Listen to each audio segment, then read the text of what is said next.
And those are the news headlines that we have for you this very morning.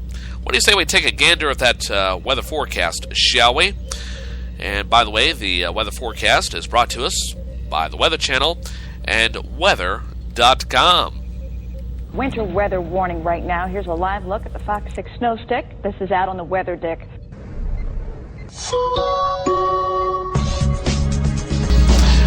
And taking a look at the national weather forecast on this Monday morning. Starting off, Ingrid weakens, but still has some lingering effects. In the south, Ingrid made landfall along the Mexico coast early this morning, spreading bands of heavy showers and thunderstorms into southern Texas. The threat of heavy rain continues tomorrow before showers and thunderstorms become more scattered during the midweek.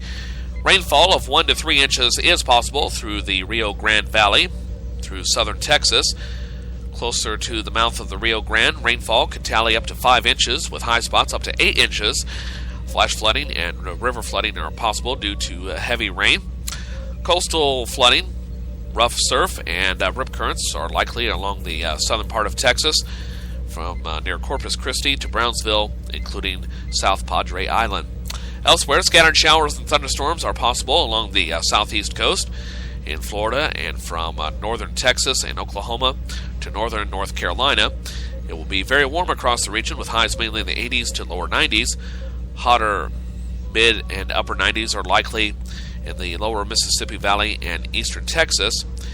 Off into the northeast, while showers and a few thunderstorms accompany a cold front through the region. The showers and cold front push off the coast during the early to mid-afternoon hours. Rainfall will be light with the band of showers. Another push of cooler air allows the front and last through the middle of the week.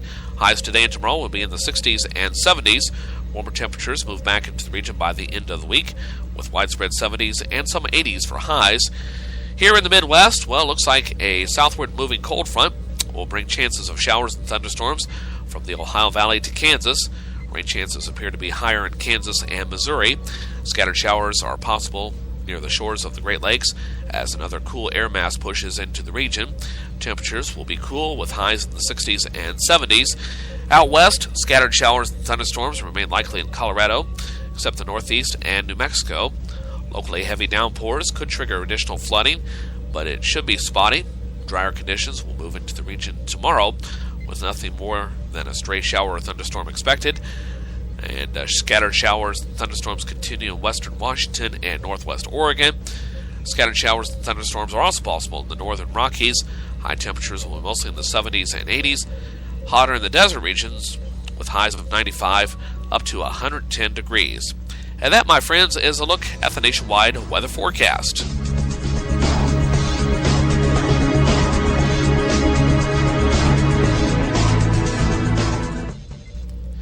All right. Well, we're moving right along on this Monday edition of First Cup. Nearly forgot the name of my own show. That is really, really embarrassing.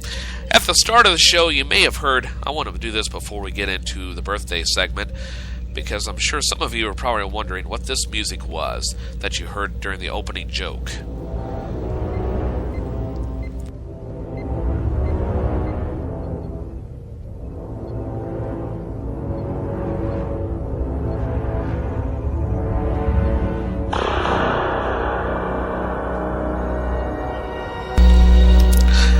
Star Trek fans should know this right off. That was from Star Trek The Motion Picture, the very first Star Trek movie.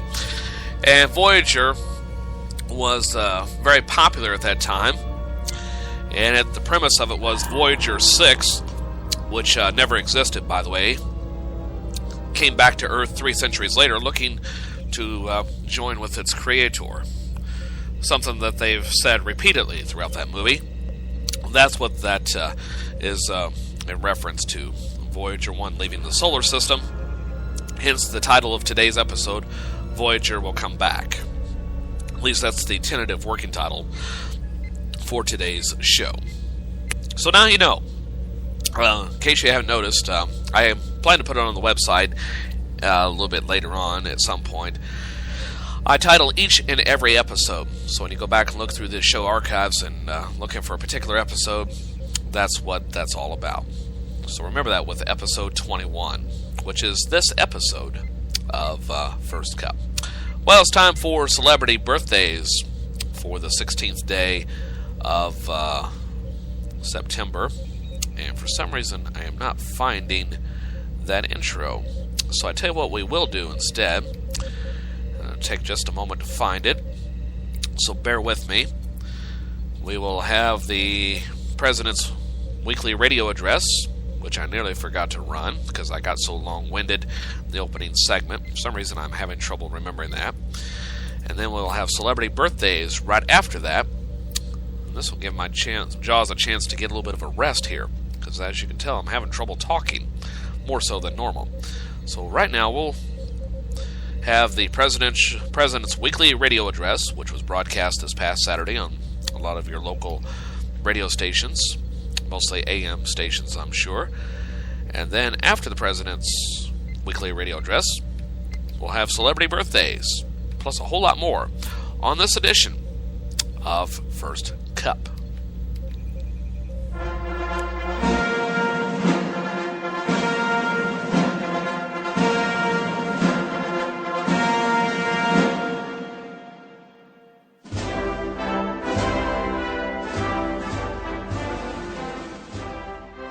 This week, when I addressed the nation on Syria, I said that, in part because of the credible threat of U.S. military force, there is the possibility of a diplomatic solution. Russia has indicated a new willingness to join with the international community in pushing Syria to give up its chemical weapons, which the Assad regime used in an attack that killed more than 1,000 people on August 21st. I also asked Congress to postpone a vote on the use of military force while we pursue this diplomatic path. And that's what we're doing. At my direction, Secretary of State Kerry is in discussions with his Russian counterpart. But we're making it clear that this can't be a stalling tactic. Any agreement needs to verify that the Assad regime and Russia are keeping their commitments. That means working to turn Syria's chemical weapons over to international control and ultimately destroying them. This would allow us to achieve our goal: deterring the Syrian regime from using chemical weapons, degrading their ability to use them, and making it clear to the world that we won't tolerate their use. We've seen indications of progress. As recently as a week ago, the Assad regime would not admit that it possessed chemical weapons. Today it does. Syria has signaled a willingness to join with 189 other nations, representing 98% of humanity, in abiding by an international agreement that prohibits the use of chemical weapons. And Russia has staked its own credibility on supporting this outcome. These are all positive developments. We'll keep working with the international community to see that Assad gives up his chemical weapons so that they can be destroyed. We will continue rallying support from allies around the world who agree on the need for action to deter the use of chemical weapons in Syria. And if current discussions produce a serious plan, I'm prepared to move forward with it. But we are not just going to take Russia and Assad's word for it. We need to see concrete actions to demonstrate that Assad is serious about giving up his chemical weapons. And since this plan emerged only with a credible threat of U.S. military action, we will maintain our military posture in the region to keep the pressure on the Assad regime. And if diplomacy fails, the United States and the international community must remain prepared to act. The use of chemical weapons anywhere in the world is an affront to human dignity and a threat to the security of people everywhere. As I've said for weeks, the international community must respond to this outrage. A dictator must not be allowed to gas children in their beds with impunity. And we cannot risk poison gas becoming the new weapon of choice for tyrants and terrorists the world over. We have a duty to preserve a world free from the fear of chemical weapons for our children. But if there's any chance of achieving that goal without resorting to force, then I believe we have a responsibility to pursue that path. Thank you. It takes 12 years to create a graduate. It takes about the same time to create a dropout. The difference between a child becoming one or the other could be you. Studies prove that reading to a child regularly dramatically improves reading skills, and kids who read well by 3rd grade are 4 times as likely to graduate. So United Way is calling for 1 million volunteers over the next 3 years. We're asking you to step up, make a pledge, tutor a child who needs help, Mentor a kid who needs someone on their side. Volunteer to read to children. Make a difference. Because when a child advances, we all advance. Entire communities improve. The path to success or failure starts long before graduation day. And the difference between a graduate and a dropout could be you. Be a reader, tutor or mentor. Give, advocate, volunteer. Live United. Take the pledge. Go to liveunited.org now. Brought to you by United Way and the Ad Council. Hey baby, I hear the blues are calling. Tossed salads and scrambled eggs. Mercy. And maybe I seem a bit confused. Yeah, maybe, but I got you pegged. But I don't know what to do with those tossed salads and scrambled eggs. They're calling again. Scrambled eggs all over my face. What is a boy to do? Welcome back to Studio 26. But don't go away just yet. Welcome back to Studio 26 on this Monday morning as we roll on with a very, very long edition of First Cup. And it's time for celebrity birthdays before we get to Today in History. Damn it, Jim, what the hell's the matter with you? Other people have birthdays. Why are we treating yours like a funeral? Bones, I don't want to be lectured. Very, very many happy reasons. And today's celebrity birthdays include the following people. But before I get to that, if you're celebrating a birthday today, happy birthday. Blues musician B.B. King, get this, is 88 years old. B.B. King is 88. Now he has a real reason to sing the blues, doesn't he? Mickey Rourke, remember him from The Wrestler? Iron Man 2, was 57. Singer Mark Anthony is 45. And Amy Poehler, or is it Amy Poehler? I can't remember how to pronounce her last name. Well, Amy Poehler. I think that's correct. Saturday Night Live and Parks and Recreation. She's my age. 3 months older, though. Well, 2.5.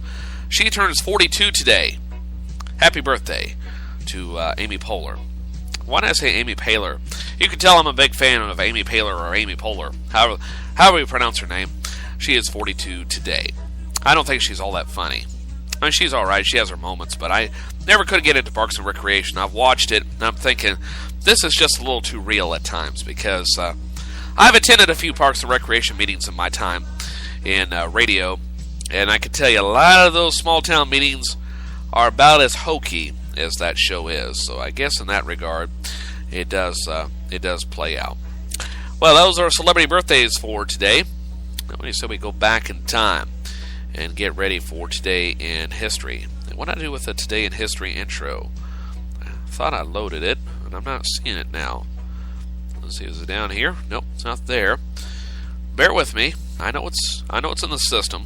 For some reason, this intro is harder for the computer to track down, so I may have to retitle it so I can find it faster. And the computer is not finding it. At least I have some good music in the background to search today. Come on. No, that's not it. That's not it. Okay. Page 2. And that's not there. Let's go to page 3. And there it is. We'll load that. You know, if I would just spend a little more time making sure all my cards are in place before I do a show, my shows will be a lot shorter. Let's go back in time, alright? Everybody in the car. Well, it's only going to be one of you, or somebody's going to have to sit on his lap, because it gets very cramped in this DeLorean.